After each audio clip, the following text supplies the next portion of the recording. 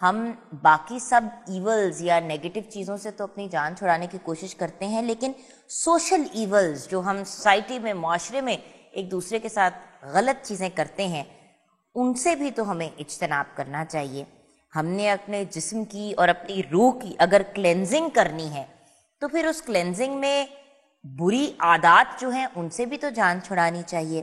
جیسے کہ کچھ لوگ ہیں وہ جھوٹ بولتے ہیں، ریاکاری کرتے ہیں، ملاوٹ کرتے ہیں، چوری کرتے ہیں، بدکاری، اور بھی بہت سی ایسی چیزیں ہیں۔ لیکن دو چیزیں جو بڑی ایزیلی اوائڈ ہو سکتی ہیں، حسد اور غیبت۔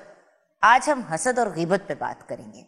آئیے ملاقات کرتے ہیں اپنے بہت ہی پیارے بھائی سے، جن کے ساتھ ہمارا تھرڈ رمضان سے ہی ہمارا ساتھ ہے۔ پیر سید محمد مقدس کاظمی المشہدی ہمارے ساتھ ہے۔ السلام علیکم بھیا۔ جی وعلیکم السلام۔ بھیا ہم بات کرتے ہیں روح کی اور جسم کی صفائی کی، کلینزنگ کی، لیکن بہت سی ایسی عادات ہیں۔ دیکھیں غیبت تو ایک بری عادت ہے، کیونکہ جس کو پڑ گئی، جس طرح جھوٹ بولنا شروع کر دیا اور اس کو اپنی روٹین میں ایک آپ نے چیز کی، تو وہ بھی جس طرح سگریٹ پینا یا دوسرے نشے وغیرہ ایک بری عادت ہے، اسی طرح چوری، مطلب جھوٹ ہو گیا، چوری ہو گیا، غیبت ہو گیا۔ تو مطلب غیبت اور حسد تو ایسی چیزیں ہیں جو بڑی ایزیلی اوائڈ ہو سکتی ہیں۔ جی ہاں، لیکن یہ غیبت اور حسد یہ وہ بیماری ہے سب سے پہلے اپنے اوپر لاگو ہوتی ہے۔ یعنی حسد انسان کسی سے کر رہا ہے تو سب سے پہلے اس کے جسم کو خود کھائے گی وہ جو پریشانی ہے کہ یہ مجھ سے آگے کیوں بڑھ رہا ہے، وہ تکلیف جو نا سب سے پہلے انسان اپنے اوپر فیل کر رہا ہوتا ہے۔ اور دوسری غیبت ایسے قرآن کا فیصلہ ہے کہ یہ جو ہے مردہ بھائی کا گوشت کھانے کے مترادف ہے۔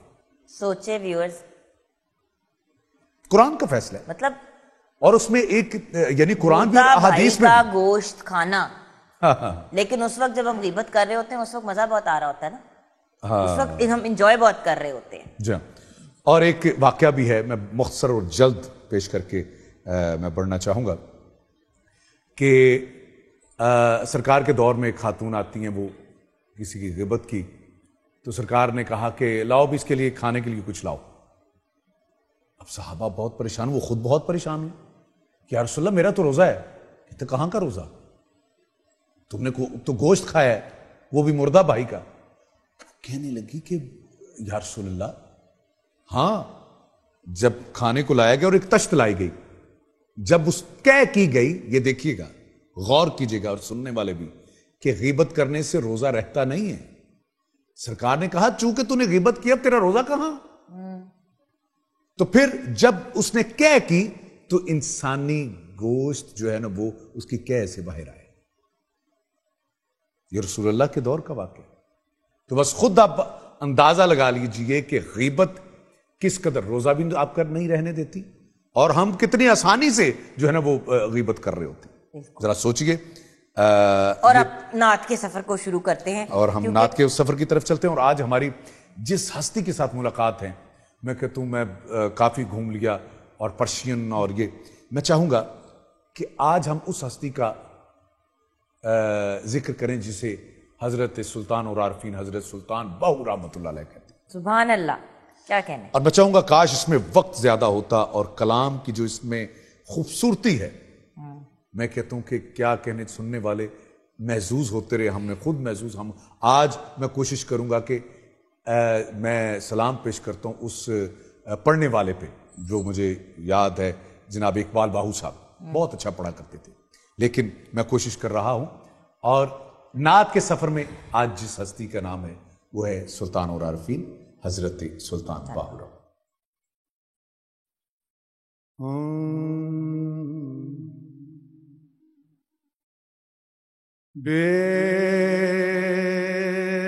بسم اللہ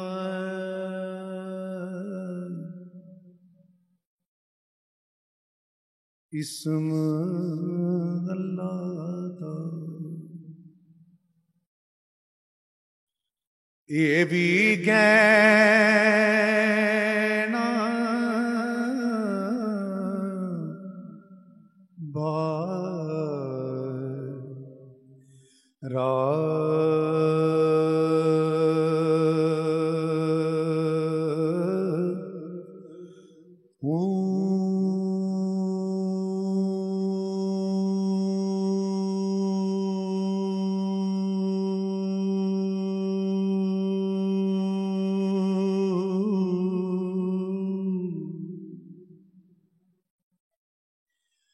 نال شفاعت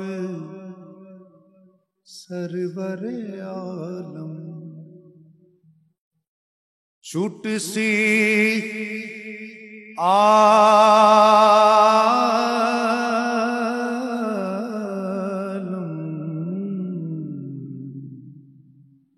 سارا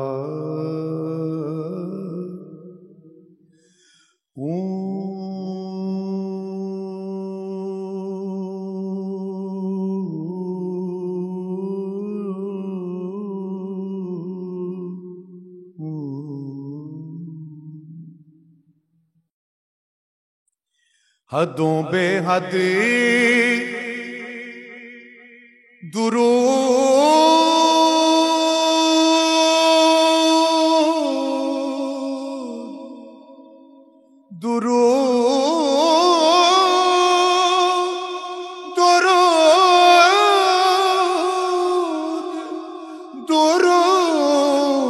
درود نبی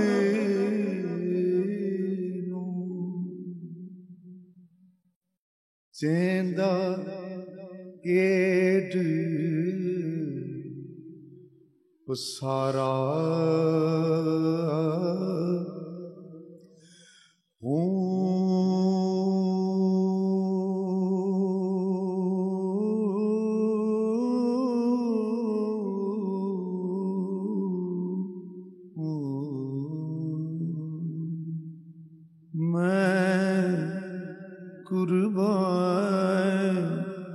میں قربان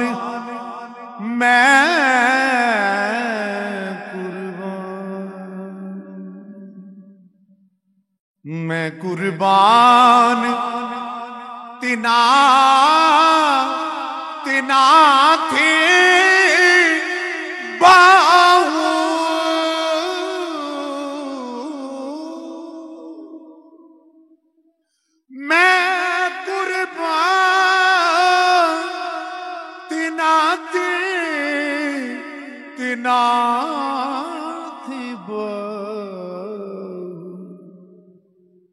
جنوں ملیا نبی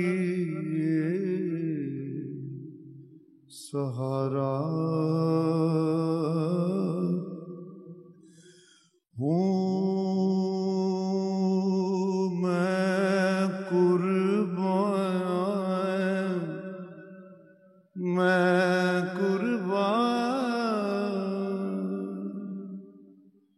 میں قربان تنا تھی بہو جنوں ملیا نبی سہارا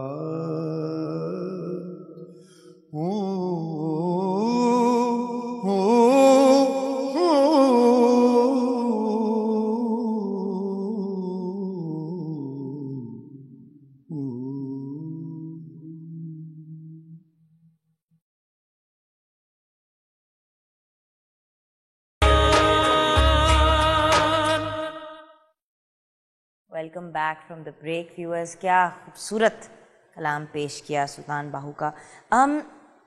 مقدس بھائی ایک سوال میرے ذہن میں اکثر آتا ہے, کبھی کوئی شخص ملا نہیں جسے پوچھ سکوں, یہ ہو کیوں ان کے ہر کلام میں آتا ہے؟ اس کے پیچھے کیا مطلب کیا وزڈم ہے اس کے پیچھے؟ جس میں ہو جو ہے یہ ہو کی ضمیر کا اشارہ جو ہے ذات باری تعالیٰ کی طرف جاتا ہے. باہو اور با کہتے ہیں ساتھ, ہو اللہ کے جو ہے وہ ناموں میں سے ایک نام, یعنی ان کو جیسے فقراء جیسے آپ نے دیکھا ہوگا کہ اکثر جو ہے جو فقہا ہیں وہ فقراء ہیں وہ اللہ ہو کا ورد کرتے ہیں, تو ہو جو ہے یہ نسبت ہے اس کے ساتھ. صحیح. اور اگر کوئی علم العادات سے واقف ہے تو میں چونکہ میں چاہ رہا ہوں کہ میں زیادہ تفصیل میں نہ جاؤں, باہو کے عادات کتنے جب یہ پتہ چل جائے گا تو آپ یقیناً باہو کا جو ہے وہ جو حقیقت ہے اس کو جان سکیں گے. اور میں چاہوں گا کہ حالات زندگی بھی حضرت سلطان العارفین کی